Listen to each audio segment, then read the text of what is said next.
own particles, which could be viruses or it could be microorganisms, and they kill them. And the effectiveness is said to be as high as 99%. Similarly, there's another technology called photocatalytic oxidation, UV plus a titanium dioxide plate is used, and when the UV lamp get released, which kill the bacteria and the virus. And a similar technology, the Fungi's have now found a commercial with it. There are lots of solutions which are now similar being offered. There are also manufacturers come out with closed. When you are walking into your school, your college, or your office, bag, mobile phones, anything that you've carried from outside in that box, moment you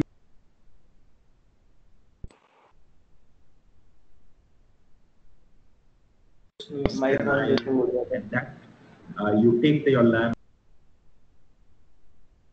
mobile phone, and then get to ensure the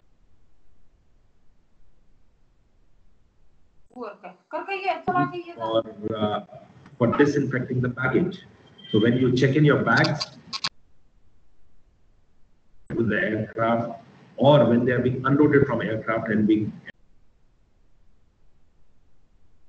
the UV chamber are completely disinfected before they are sent out. So that's how the flying around, which also talked about in some of the countries.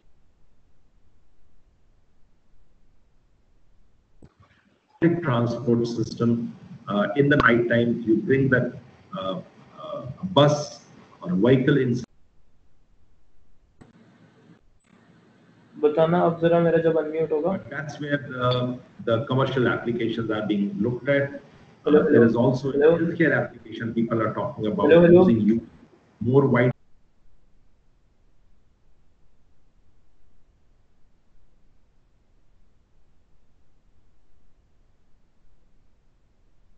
In the upper room UV system, what is of the building, and you using a normal ceiling fan, and as the air is circulating, it comes in contact with the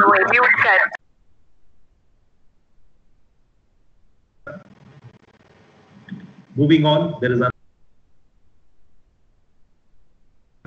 and it is being talked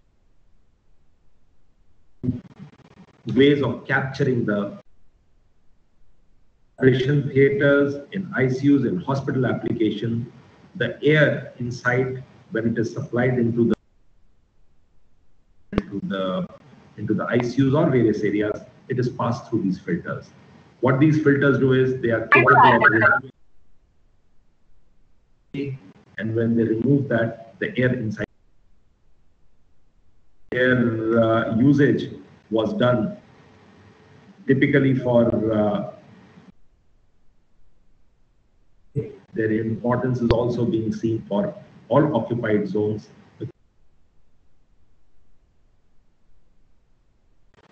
You are aware that most of the Indian cities have a poor outdoor. It is said that the virus cannot. The air, it requires a medium, and one of the particles which are flying in the air, those particles, and that's why today using good filters is forward. Not only that, movement that we have in our country is also seen there, and they're insisting on it. And that's the various kind of filters and all which are there. I'll leave that out again. As we go forward,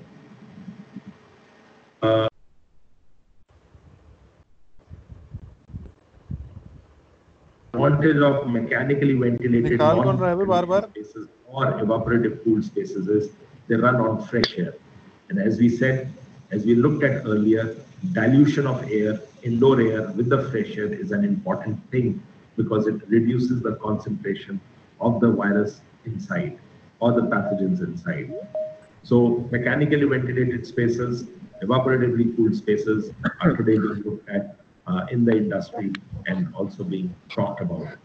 Definitely not for comfort application because a lot of times the comfort may not be achieved when you are in a high humidity areas or it could be monsoon season, but definitely it helps to ventilate the spaces better. One of the industry that is finding a big application today is the air purifier industry.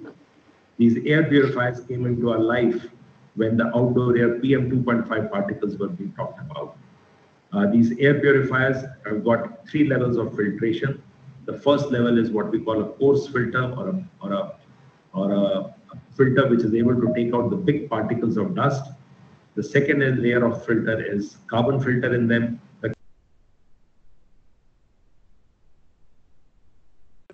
The smell in the room, and the third is the HEPA filter. There is a high efficiency filter, and that high efficiency filter helps to remove the airborne particles. These air purifiers are finding an application. Of course, they are small, they're kept in one corner of the room. They are not meant as a solution to the space, but they are a good addition which can help you to minimize the spread, but it cannot make it zero because these air purifiers are too small and only a small amount of air is being cleaned by them at any given point of time. You would have noticed in recent days, many of these air purifier technologies, many of these manufacturers are coming around and looking at it. If I look at the ASHRAE recommendation and try to summarize it again, what we are speaking about, enhanced filtration, we spoke about in our industry, the good filtration we talked about, upper room UVGI.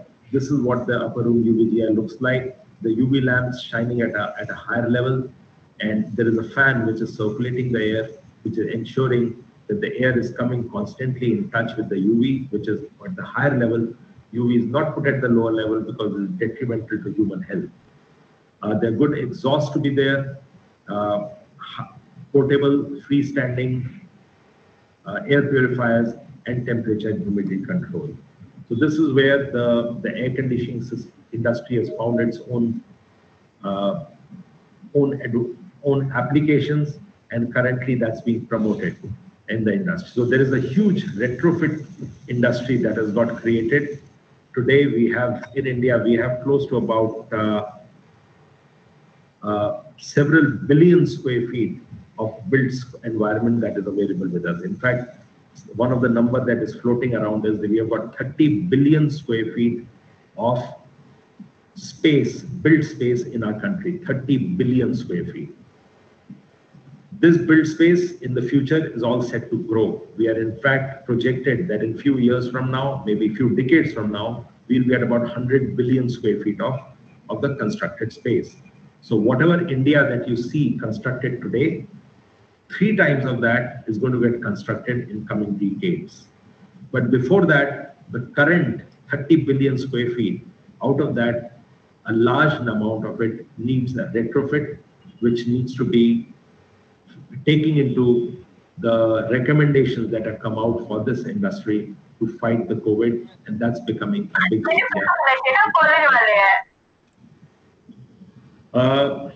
I'll leave all this, and there's another industry which is now coming out, which is called low touch or no touch. As I said earlier, one of the prime causes of spread of this disease is through the infected surfaces. Once you touch that and you come in touch and you come in contact with it. There's a big demand which is now coming up in the industry of either low touch, that means very little touch, or zero touch. And again, if you look at in the construction industry, the solutions being offered, they are all centering about that you do not need a physical touch, whether it's a dispenser of soap or hand cleaner or hand dryer, or switches or air conditioning remotes, anything, they are all being looked at sensor-based going forward. That's another big area which is evolving in the industry and is being looked at as something which is going to be becoming a norm in coming days. So we always hear this term called new normal. So the new normal, what is projected is cleaner environments indoor. Cleaner would be good filtered. Cleaner would be sterilized to some extent, and also it will be no touch or low touch solutions which will be there.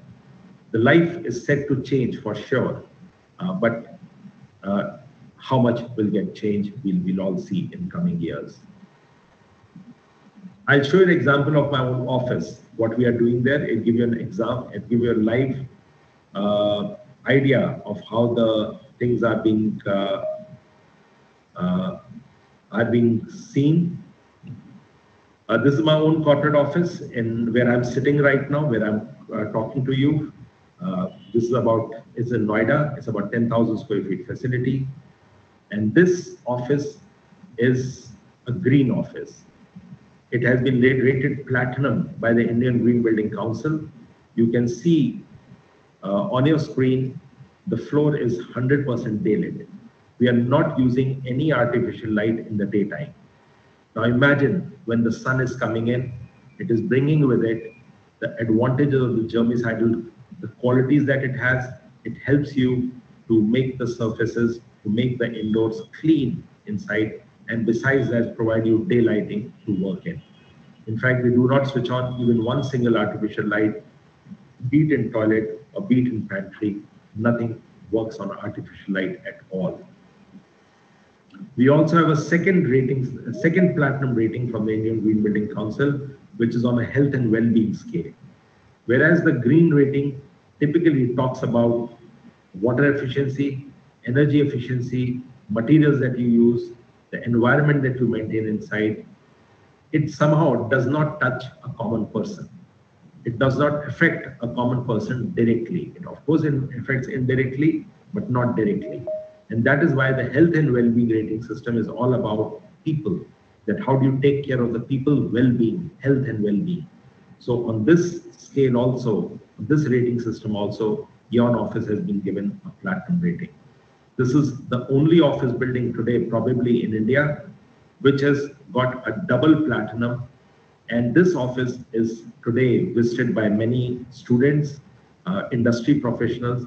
In fact, in ASHRAE, it featured in the High Performance Building magazine. As I said, ASHRAE is an international society. In their magazine, this office is featured, and from globally, it is being talked about what has been done out here. You see the box where my cursor is, that box is the air cleaner. That air cleaner is cleaning the air, removing the particulate matter, and making sure the air inside doesn't have any floating dust particles on which the virus can ride. Besides that, we've got a fresh air system. There's a fresh air injection happening here. You do not see on the screen, but that's also installed there. So these are some more images.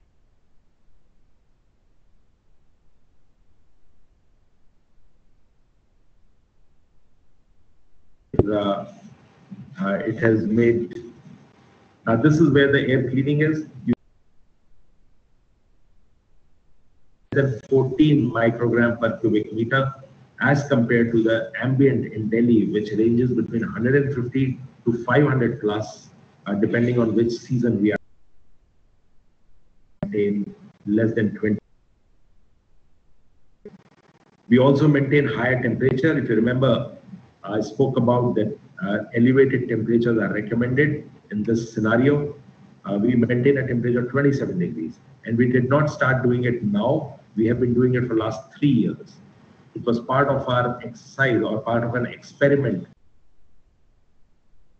I'll speak about it on some other day because of shortage of time.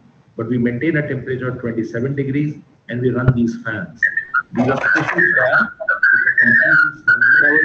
They create wind. They just move the air. low speed fans or a HVLS fan. And when these are moving at 27 degrees with the air movement, a body, a human body feels like 23, 24 degrees temperature. So you're basically cheating the human body and it works well. Today you will find these solutions also plenty in the market. We have of course used the old furniture, refurbished it, and today the electricity bill is also very low. In fact, is 1/3 of what conventional offices are using. So I do want to end my talk here, but I want to talk about, I want to end it by saying that, yes, this pandemic came as a surprise and too sudden for many of us. We've been subjected to strict measures. We have been exposed to a lot of stories, a lot of fear in the media, in all around us, on the messages that we read. There's of course a lot of fear, and some of it justifiably also. But in that, the opportunities are also emerging. As I said earlier, you're going to be watching a panel discussion of the HVAC industry, which is what I represent. And that panel discussion has the eminent panelists, which is the industry leaders. There are 6 industry leaders who are going to be debating on the subject of what is the commercial implication out there. All of them have said that this pandemic, while of course there's a human loss, the loss of life which is taking place, which is unfortunate, there is economic depression that we are talking about, but all that is momentary. India has its own demand. We are at the end of the day 1.3 billion people. We cannot stay suppressed. In fact, one of the panel discussions which I had moderated, somebody very interestingly said that look at it, Indian construction industry always goes through a 3-year cycle. The first recession in this modern construction industry came in 2008. From 2008, when there was a global recession, in fact, there was a burst which had taken, the bubble burst which had happened in 2008. Many people lost their jobs. Many of us had salary cuts. I remember in my own organization, I was subjected to financial pressures. Then after that, in 2011, the next cycle came. Many people lost their jobs. Then the construction went to a slow gear. After that, it went to 2014, then 2017, and now it's 2020. In this 3-year cycle, the recession in the construction industry. Very interesting observation that came from someone who said that yes, it's possible. Mute. If you draw parallels from what happened in the past, in all of those recessions, starting from 2008, 11, 14, 17, India bounced back. We've had robust growth. We've had robust contribution by the construction industry to the country's GDP, and that is what will happen now also. Very few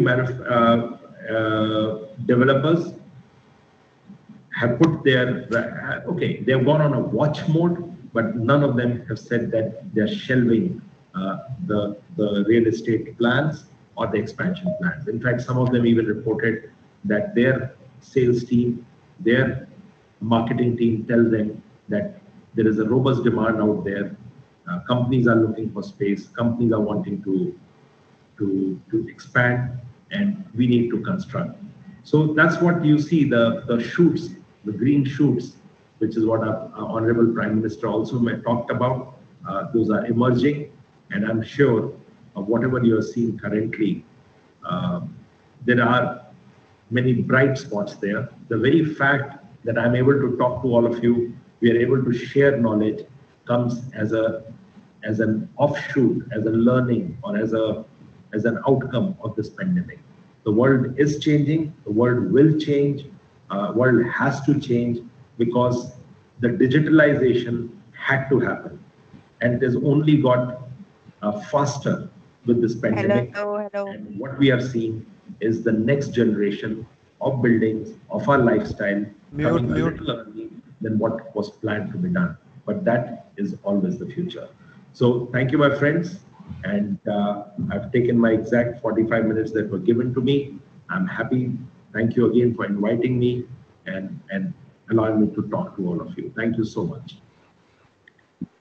Thank you so much, sir, for enlightening our viewers.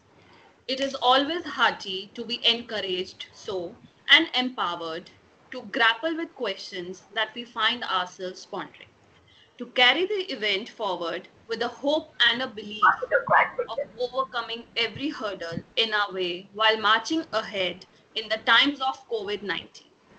We have a very special speaker with us from the other side of the globe, Professor William.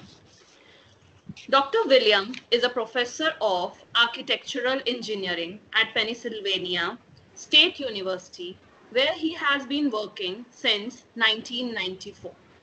Before that, he was a senior consultant for ZBC Incorporation in Cincinnati and a principal investigator at the U.S. Army Construction Engineering Research Laboratory. He holds BS, MS, and PhD degrees in mechanical engineering from the University of Illinois. His bachelor degree in instrumental performance is a proof of his multifaceted personality. His research interests include a wide variety of indoor environmental control topics such as stratified thermal storage and ultraviolet germicidal eradication systems. He is the author and co-author of more than 170 technical papers and 14 books and book chapters. He has served ASHRAE in a variety of capacities as Director at Large, Treasurer, and for 2013 to 14 as Vice President. He has been a recipient of ASHRAE Technology Award, the E.K. Campbell Award of Merit, and Penn State Engineering Alumni Society's World Class Engineering Faculty Award. We are happy to have such an illustrious speaker with us. It's good to have you, sir. Sir, over to you.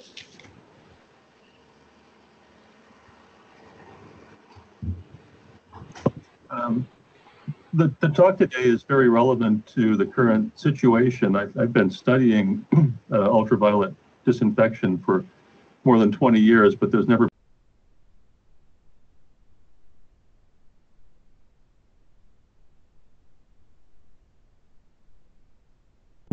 infectious diseases. So this is an ASHRAE Distinguished Lecture presentation, so it's been registered for various professional development credits. We'll go past that right to the outline. So these are the topics that we'll cover this morning. So to the introduction, a few words about different microorganisms and control alternatives to UV, and a bit about the history. So what we're talking about here is controlling any type of microorganism, bacteria, virus, or even fungi in some cases, but we're very concerned about bacteria that cause serious diseases like tuberculosis and anthrax and MRSA, multiple drug-resistant Staphylococcus aureus, viruses that cause various illnesses from the cold to SARS, influenza, and today COVID-19. These come from infected humans, and in some cases they may be biological terror agents. Back in the early 21st century, we had a number of incidents where anthrax was sent around to buildings as a biological terror agent. So the characteristics of these microorganisms is that they're very small, from microns to nanometers in size, but they typically ride on particles, droplet residues that are produced when someone coughs or sneezes, and also possibly on dust particles that they get attached to. The transmission modes that are common for these diseases that we can do something about are airborne transmission and fomite transmission.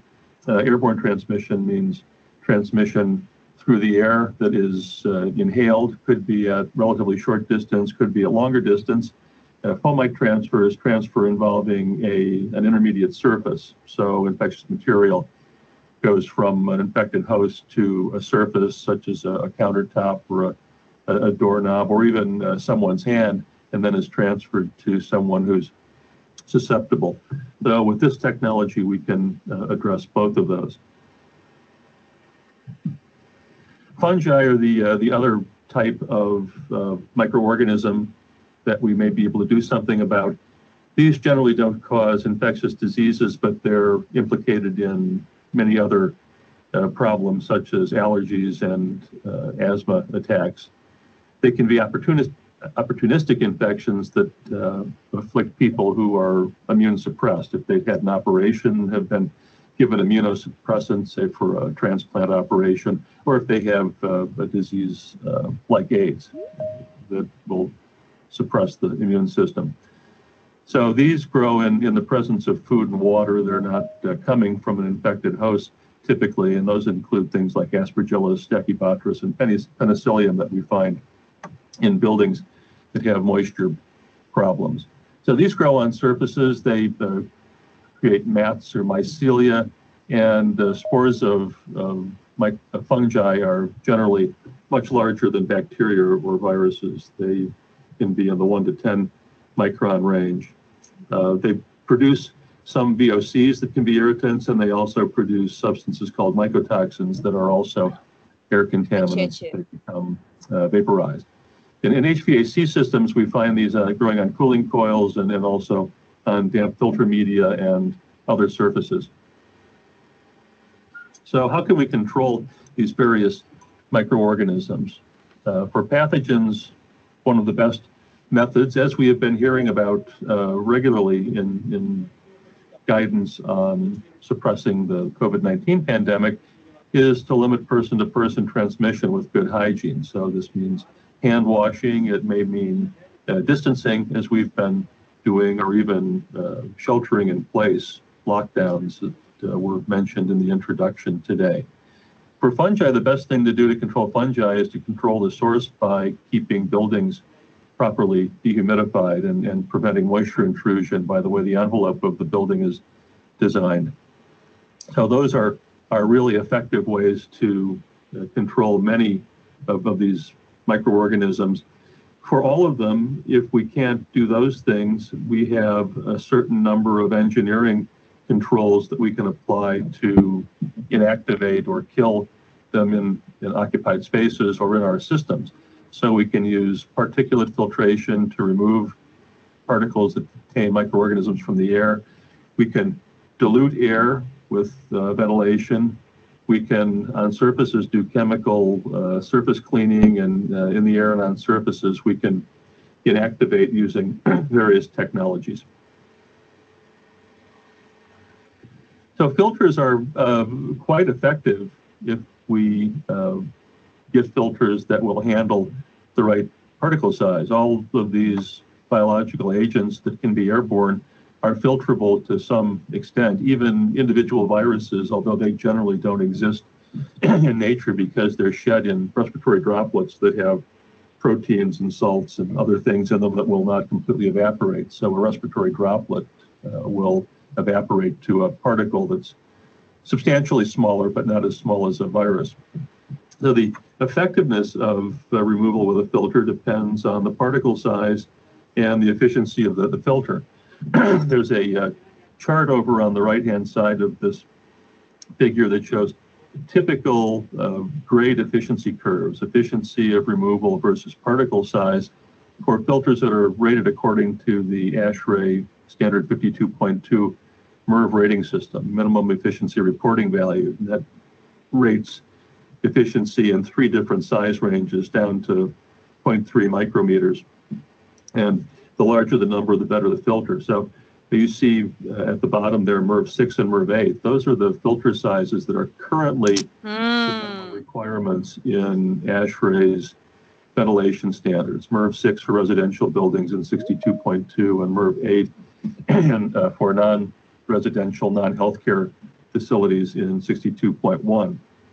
Now those filters are not very effective for small particles that may contain microorganisms. What we really need is a filter that is going to be effective across the, say, 5 micrometer range, and that takes at least a MERV 13 filter. MERV 13, the most penetrating particle size, around 0.2 micrometers for this representative curve, is about 40%.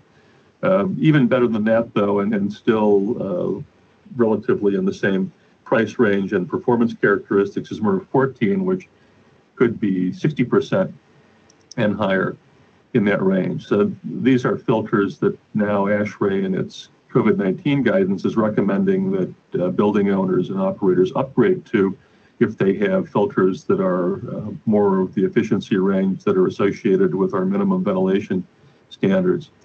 The really high efficiency filters, HEPA, for example, that's 99.97% efficient for particles of 0.3 micrometers in the test procedure that's used to rate them, are expensive and have high pressure drops, and they're not a very feasible retrofit in many systems, although we can use portable air cleaners that have HEPA filters in them.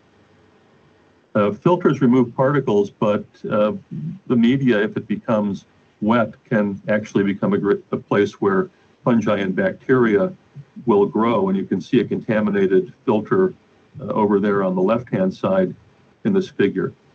Viruses don't generally multiply outside of a host, so when viral particles get into the air, they may be collected by a filter, and as long as they remain active, they may contaminate it, but we don't have a high level of concern that if a particle has been on a filter for several days, that it poses a large risk of infecting someone. But at the same time, we recommend that filters be handled carefully if they're being changed during the pandemic. Those who work with them should wear personal protective equipment, gloves, masks, and bag the filter and clean up carefully after they're done working on it. So filtration works, but to do it properly may require more cost than we're used to investing in filters in buildings. Ventilation, of course, will dilute all contaminants that are airborne, but depending on the climate in which a building is located, this can be a very expensive energy proposition. Hot, humid climates in particular, where many of the people on this call are probably living. So it also has its good points and its less good points. UVGI is an example of a technology that inactivates. We won't talk about the others here, but there are several that don't actually remove particles from the air or remove them from the building by displacement. It uses mainly ultraviolet C and ultraviolet B radiation from the 200 to 320 nanometer spectral range as shown on the image here, and that damages the DNA and the RNA of viruses, bacteria, and fungi.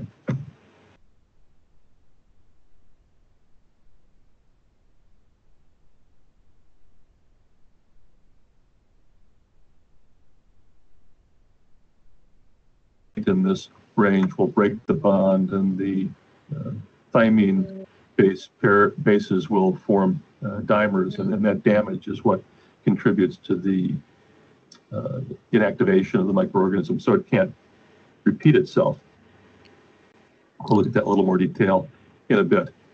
Susceptibility of microorganisms to UVC and UVB varies greatly. The main wavelength we use, for reasons I'll explain, is about 254 nanometer UVC. I have an example here on the screen with anthrax and with the bacterium that causes pneumonia. And we see there that when we irradiate them with the same strength of 254 nanometer UVC, that the strep is reduced almost to nothing over a period of 2 seconds with 500 microwatts per square centimeter, while anthrax hardly responds at all. So it's important to know what you're trying to disinfect and to design the system properly for it. For some resistant microorganisms like anthrax, filtration may be a better option.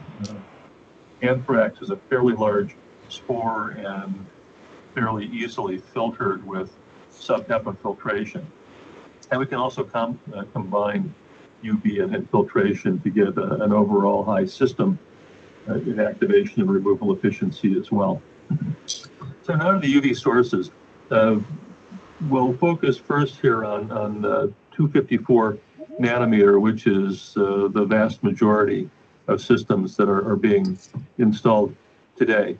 That is generated predominantly by low pressure mercury vapor lamps. They produce a number of different spectral lines, but the strongest one is at 253.7 nanometers. It's the same technology as we find in fluorescent lamps with a few significant differences. The big difference is that in a fluorescent lamp, we have a glass tube that's coated with a phosphor. So the 254 nanometer UV that's produced by the plasma in the lamp when we pass a current through the argon and mercury in the lamp to produce a mercury plasma is absorbed on the phosphor on the lamp tube, and it re-radiates as visible light. So if we want to make that a germicidal lamp, we simply have to provide a tube that's transparent to the extent possible to 254 nanometer UV and that has no phosphor on it. 20 to 30% of the input power to a lamp system will typically come out as germicidal radiation. So it's a pretty good conversion rate, input to output. Some of these lamps can last as much as 9,000 hours. Over that time, they'll depreciate substantially by at least 15 to 20%. And some, if they are driven at a high current, will depreciate faster and to a greater extent, but they'll have, at least for a while, a higher output than other lamps. You can see the spectrum of a low pressure lamp on the right compared to the inactivation effectiveness curve. And that 254 line is above 80%, close to 90%. So this is really a very good source. It's a technology that we've had around for a long time. I'll talk about other sources that may replace it, but currently this is the main one. So depreciation behavior of a mercury vapor lamp. This would be familiar to anyone who does much work with fluorescent lamps. There's also for hot cathode lamps a shortening of the life based on the switching rate, because every time the lamp starts, we tend to deposit material on the lamp tube that will reduce the output, and the lamp itself is damaged over time. So the depreciation is an important thing to know when doing a design calculation. How much input lamp power do I need? The other thing that's really important is that particularly for lamps that use pure mercury, there is something called a wind chill effect. So the plasma inside the lamp is affected by the temperature of the operating environment, and if the lamp surface becomes too cold or too warm, the output diminishes. So we'd like to operate lamps in an environment such that the surface temperature of the lamp is around 40 degrees C. I think I may have done that conversion wrong to Fahrenheit, but at any rate, 40 degrees C on the lamp surface. That's not the ambient temperature, it's the actual resulting surface temperature of the lamp based on the velocity and air temperature. And you see, if we go far in other directions, particularly on the cold side, we can lose a lot of output from these lamps, and that has to be accounted for in lamp selection. There are some lamps that are essentially fluorescent lamps, but not pure mercury vapor, amalgam lamps. And one of the benefits of amalgam lamps is they tend to be more stable across a range of temperatures than our pure mercury vapor lamps. But they still have a wind chill effect, and mercury vapor lamps are the most.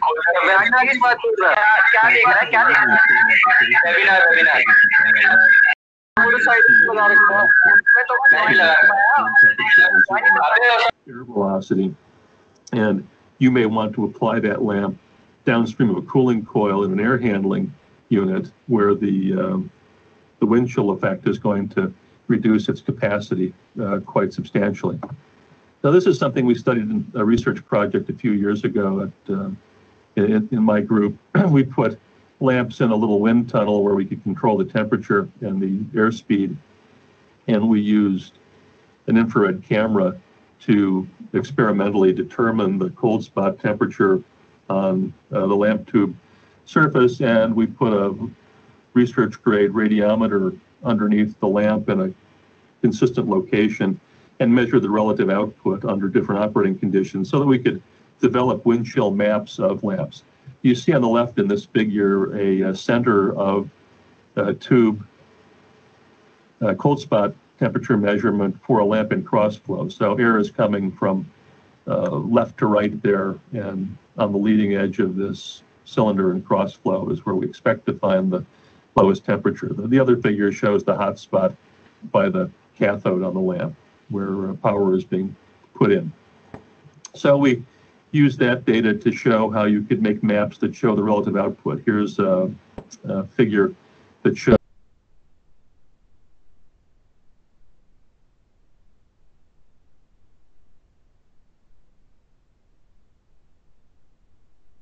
operating conditions around where you might be in an air handler application, say 15, 17 C and maybe 2.5 meters per second, where we're at only 50 to 60% of the output that the lab can produce under ideal conditions when it's at more of a room temperature condition.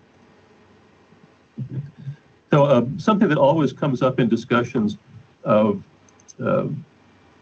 UVGI, ultraviolet germicidal radiation, is the potential for germicidal lamps, the mercury lamps in particular, to produce ozone.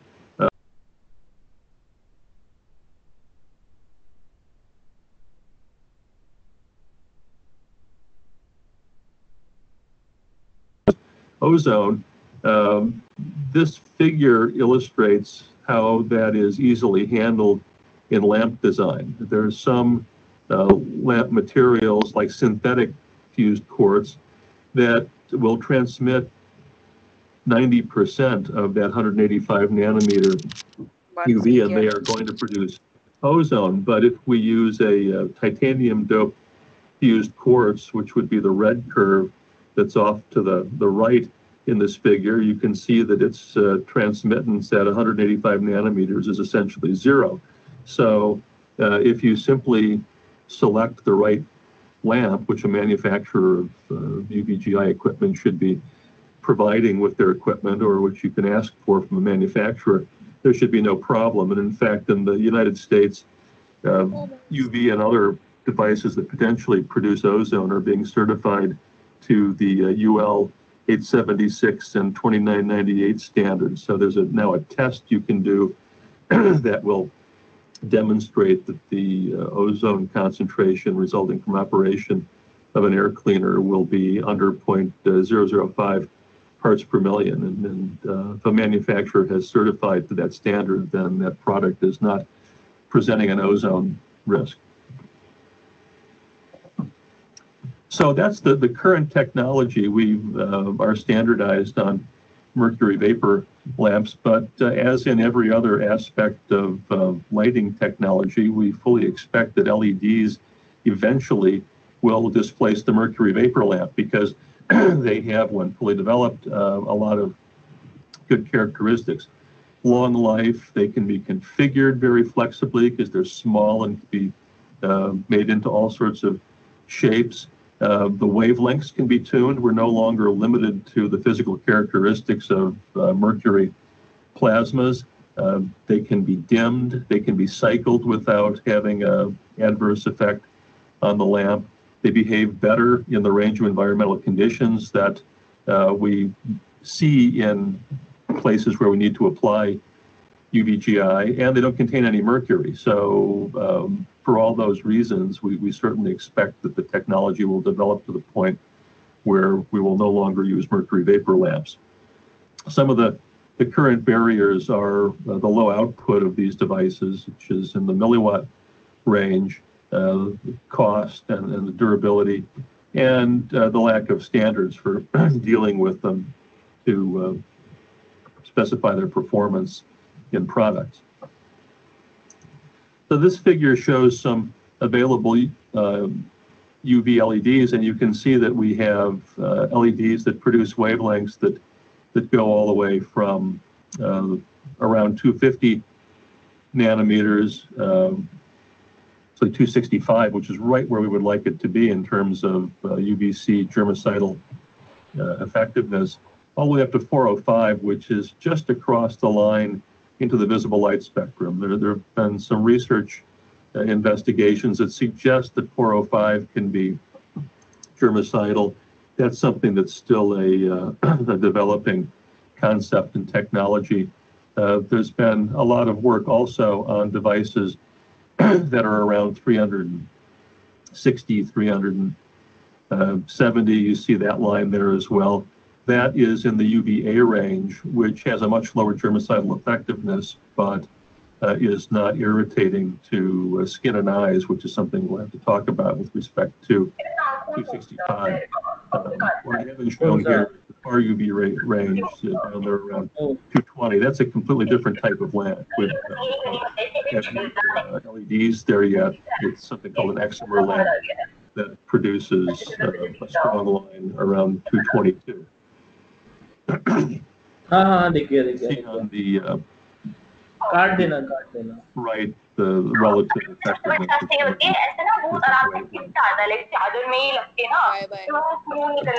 Important benefits of LEDs when we have good opportunity to use them is that they behave much better under different application conditions.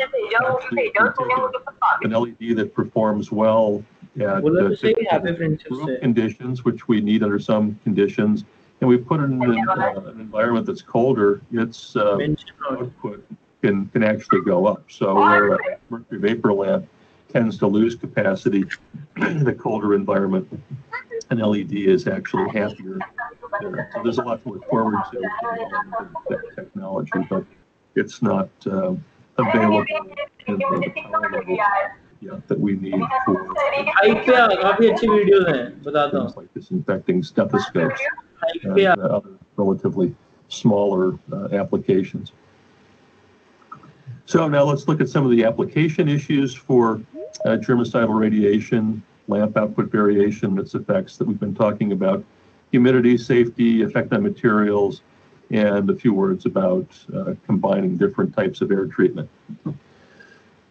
So the output of a typical lamp is measured after 100 hours of burn-in at conditions of sort of a normal room temperature and ambient air velocity, and that may not be representative.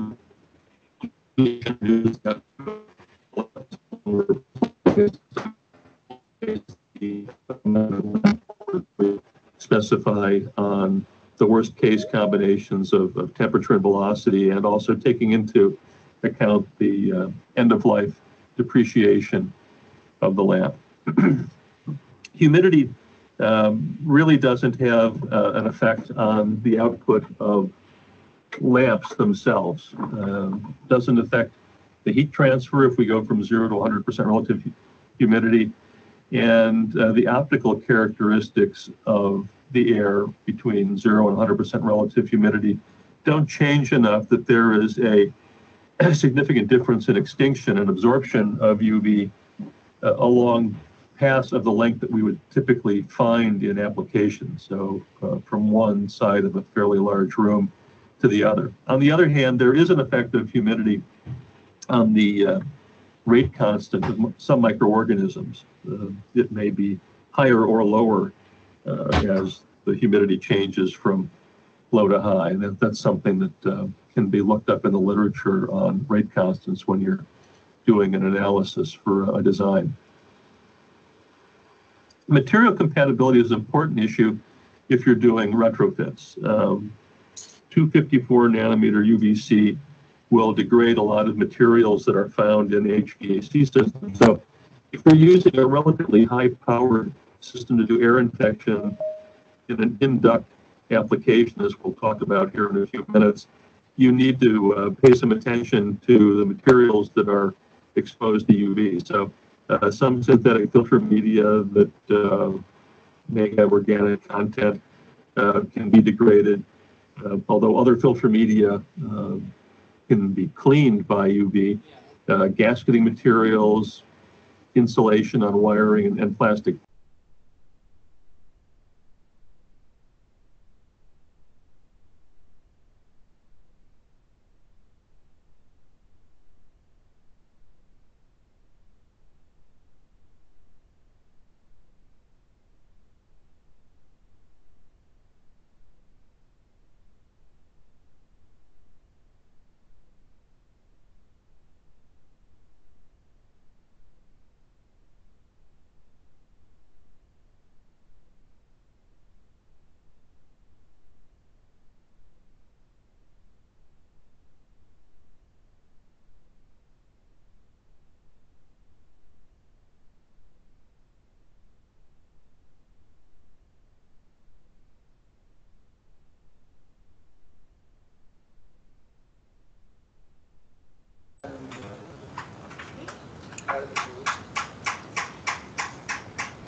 आवाज नहीं आ रही भाई।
we often have higher velocities in ducts than we have in air handling units, so that affects the potential exposure time. And also, there's microbial growth on the surfaces of wetted cooling coils that can be controlled by UV. So if we put an air disinfection system in an air handling unit, it can help not only disinfect the air, but it can keep the cooling coil surfaces free of biofouling and perhaps also protect filters. The sizing of these systems really is very dependent on the geometry in which they're installed, how much line of sight do I have, and how fast is the air moving. Here's an example of a commercial in-duct system. This is a few years old. The installations are actually easier than you see here. You see that the manufacturer has provided a channel frame that has lamps attached to it, and those would connect to the ballast, and it's placed a short distance off of the downstream side of the cooling coil here so that it throws light onto the coil surface to disinfect it, and also can dose the air as it moves through.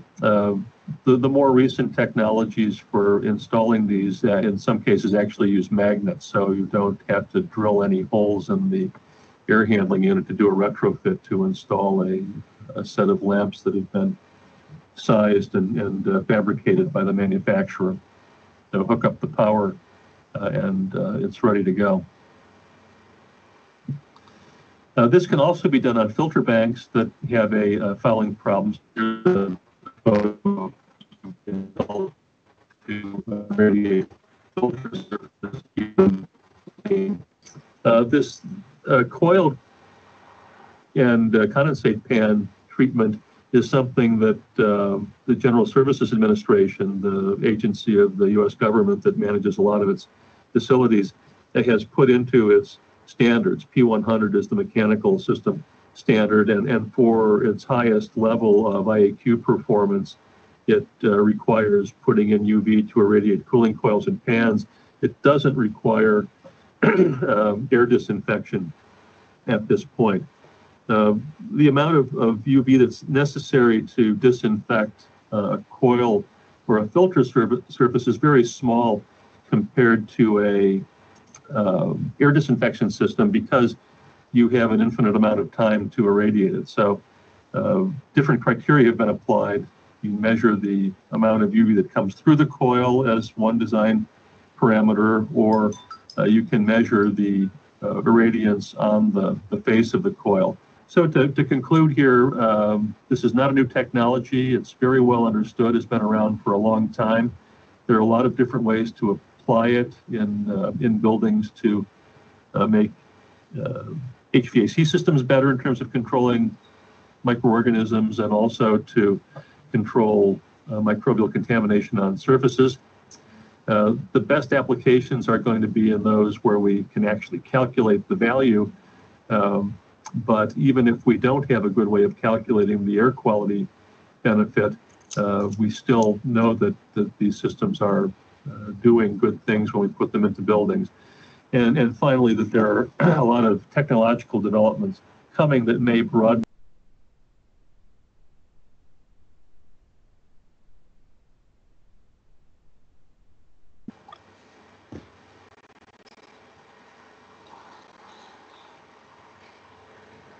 Thank you, sir. What a stimulating webinar it was. You have given us all food for thought. Thank you so much, sir, for such an informative presentation and an insight to few innovation, fusion, and diffusions of different processes. Every problem gives you a strength to find more innovative solutions. In this session, we have another talented spiritual expert with us, Brahm Kumari Dr. Damini, BP Physio, MIAFT, aerobic trainer, yoga instructor, dietitian, and a spiritual singer, all rolled into one. Dr. Damini completed her medical studies from Gujarat University and has been associated with multi-specialty hospitals. She has her own practice in Gandhinagar. She is a state-level award-winning spiritual singer, who has worked with some of the big names in Bollywood music industry. Today, she is here with us with her session of exercises for relaxing stress, and she will sing a song for us. Over to you, over to technical team.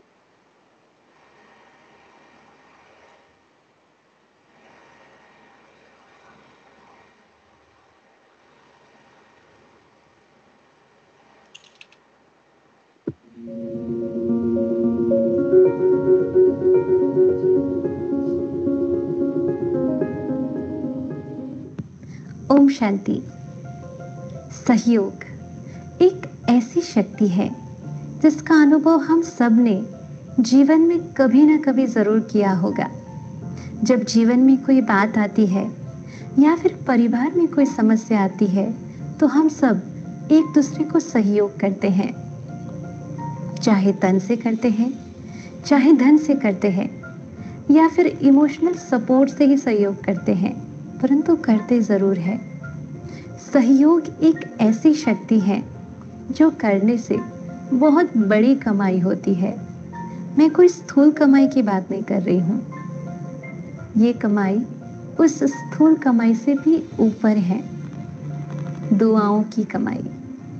आज ना सिर्फ हमारे सामने परंतु पूरे विश्व में एक साथ एक जैसी परिस्थिति आई है, तब सबको एक दूसरे के सहयोग की और दुआओं की आवश्यकता है। चलिए एक छोटी सी कहानी सुनते हैं। एक बार एक राज्य में बड़ी महामारी फैल गई। राजा ने बहुत प्रयास किया सबको बचाने का, परंतु लोग मरते ही जा रहे थे, कोई नहीं बच पा रहा था।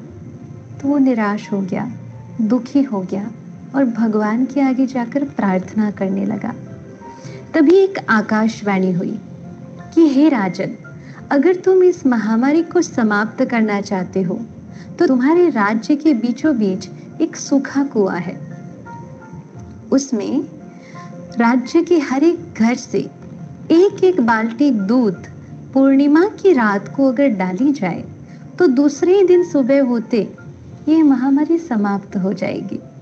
राजा बड़ा खुश हो गया। उसने पूरे राज्य में ये ढिंढोरा पिटवा दिया। अगले ही दिन पूनम की रात थी। वो राह देख रहा था दूसरे दिन सुबह की कि ये महामारी समाप्त हो जाए। पूर्णिमा की रात को सभी ने वो किया जो राजा ने संदेशा फैलाया था। सुबह उठते ही जब राजा देखता है कि लोग अभी भी मर रहे हैं, महामारी तो समाप्त नहीं हुई, तो राजा ने सोचा कि मैं स्वयं जाके चेक करता हूँ कि आखिर प्रॉब्लम क्या है। तो जब वो कुएं के पास गया तो उसने देखा कि कुआं तो पूरा पानी से भरा हुआ था, उसमें एक बूंद भी दूध की नहीं थी। वो समझ गया कि सभी ने सोचा होगा कि सभी कोई दूध की बाल्टी अंदर डाल रहे हैं, मैं एक बाल्टी पानी की अगर डाल भी दूं तो क्या फर्क पड़ता है।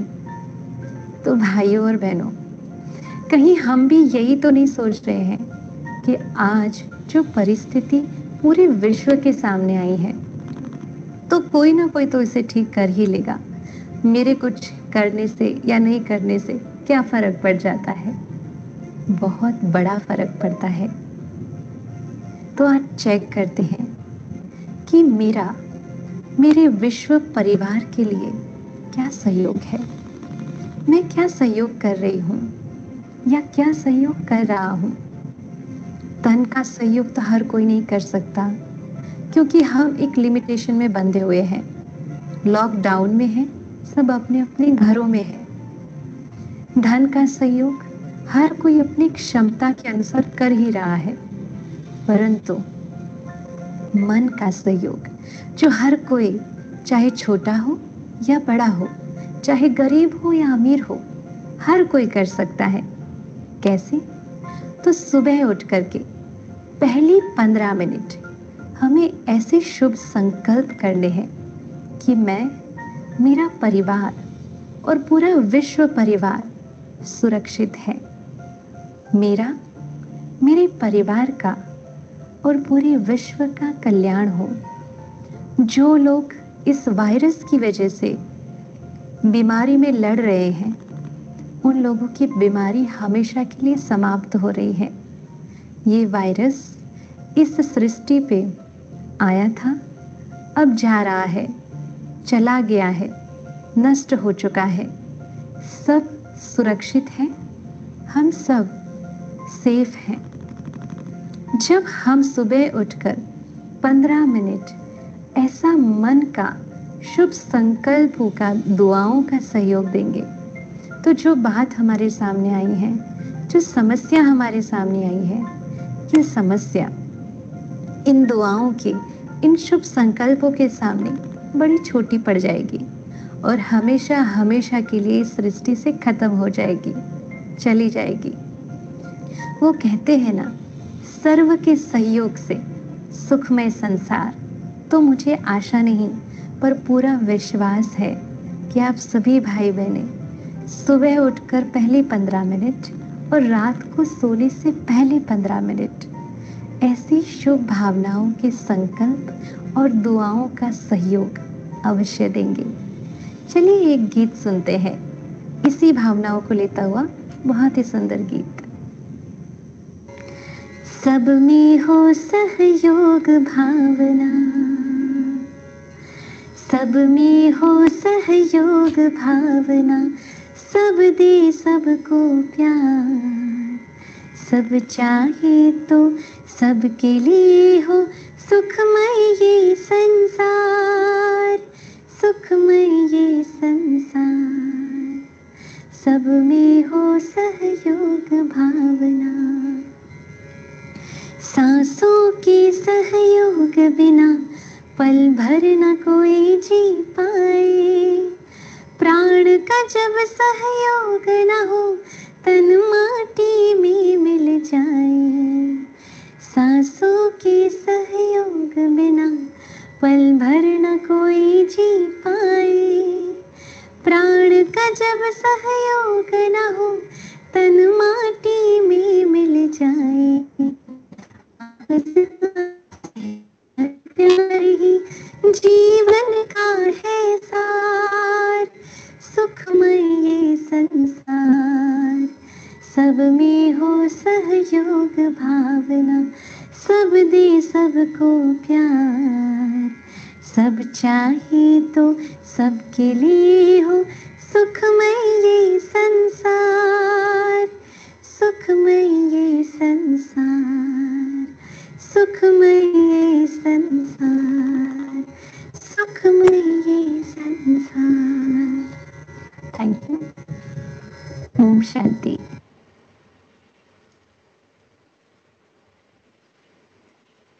Thank you ma'am.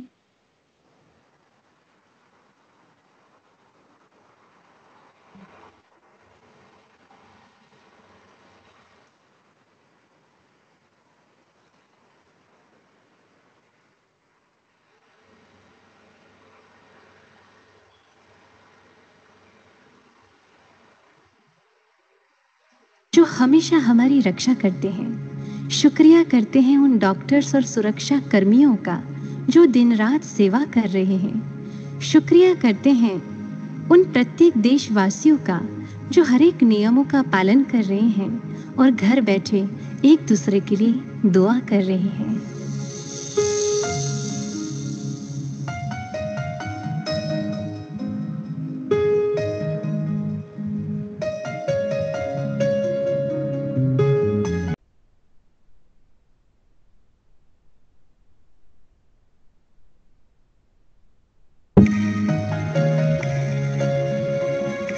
शुक्रिया शुक्रिया हे ईश्वर तेरा शुक्रिया शुक्रिया शुक्रिया ओ अल्लाह तेरा शुक्रिया। मुश्किलों से बचाने वाला तू प्राणदाता तेरा शुक्रिया शुक्रिया शुक्रिया हे ईश्वर तेरा शुक्रिया।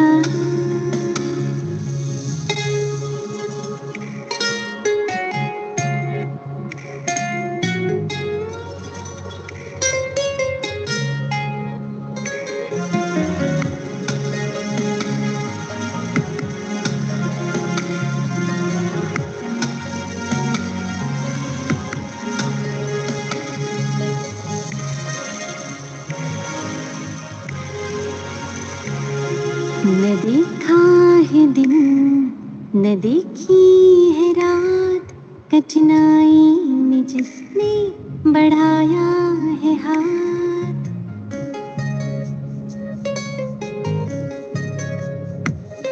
उन डॉक्टर्स को हम करते हैं प्रणाम, सुरक्षा कर्मियों को देते सलाम।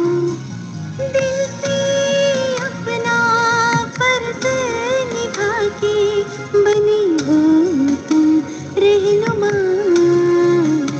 शुक्रिया शुक्रिया तहे दिल से करें शुक्रिया। शुक्रिया शुक्रिया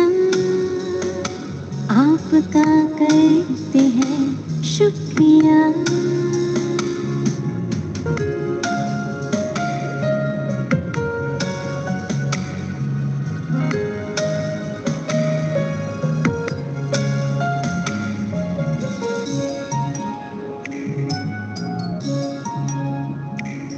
संयम और नियम का पालन जो किया, देशवासियों का शुक्रिया।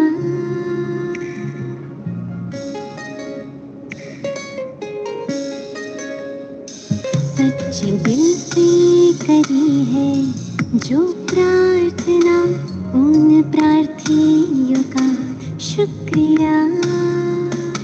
हर तरफ हर जगह सब स्वस्थ रहे, चलो मिलके करें ये दुआ।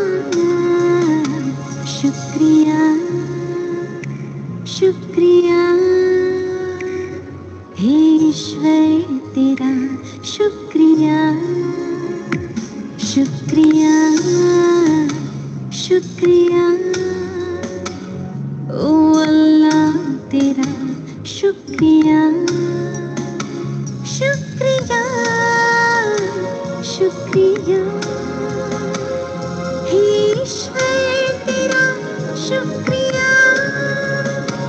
शुक्रिया शुक्रिया मेरे अल्लाह तेरा शुक्रिया। मेरे मौला तेरा शुक्रिया। प्राणदाता तेरा शुक्रिया।